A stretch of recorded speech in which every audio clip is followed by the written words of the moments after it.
अंतर्राष्ट्रीय कानूनों की जमकर धज्जियां उड़ा रहा है और गजा पर कहर बरपा रहा है। उसे महिलाओं और मासूम बच्चों पर भी रहम नहीं आ रहा है। इजराइल और फिलिस्तीन की जंग को लेकर अमेरिका की ओर से नया बयान सामने आया है। ये बयान भारतीय मूल के एक अमेरिकी सांसद ने दिया है।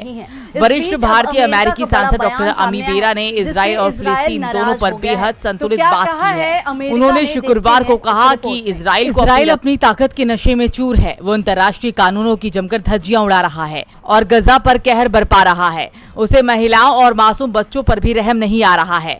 इजराइल और फिलिस्तीन की जंग को लेकर अमेरिका की ओर से नया बयान सामने आया है।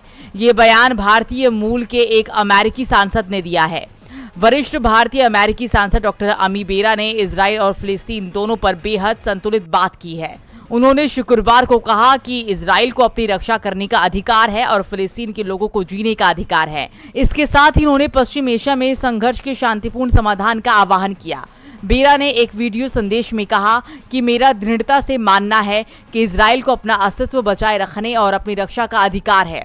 इसी तरह निर्दोष फिलिस्तीनियों को शांति और सम्मान के साथ जीने का अधिकार है। मुझे उम्मीद है कि एक दिन इजरायली और फिलिस्तीन एक दूसरे के साथ शांतिपूर्वक रह सकेंगे। मुझे नहीं पता कि क्या ये कभी ना पूरा होने वाला ख्वाब है।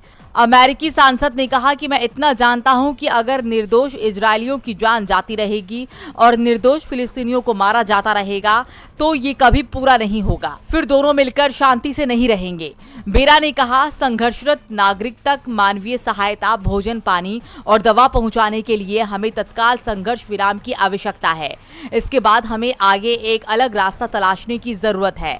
बेरा अमेरिकी प्रतिनिधि सभा की विदेश मामलों की समिति और खुफिया मामलों पर सदन की स्थायी चयन समिति के वरिष्ठ सदस्य हैं। आपको बता दें कि इजराइल ने अमेरिकी राष्ट्रपति जो बाइडेन के कहने पर कुछ देर के लिए गजा में संघर्ष विराम भी नहीं किया था, लेकिन जो बाइडेन की इस जंग को लेकर जो भूमिका रही वो भी शक के घेरे में है। अगर अमेरिका इजराइल पर दबाव बनाए तो ये जंग फौरन रुक सकती है, क्योंकि जंग से कभी किसी समस्या का समाधान नहीं होता है।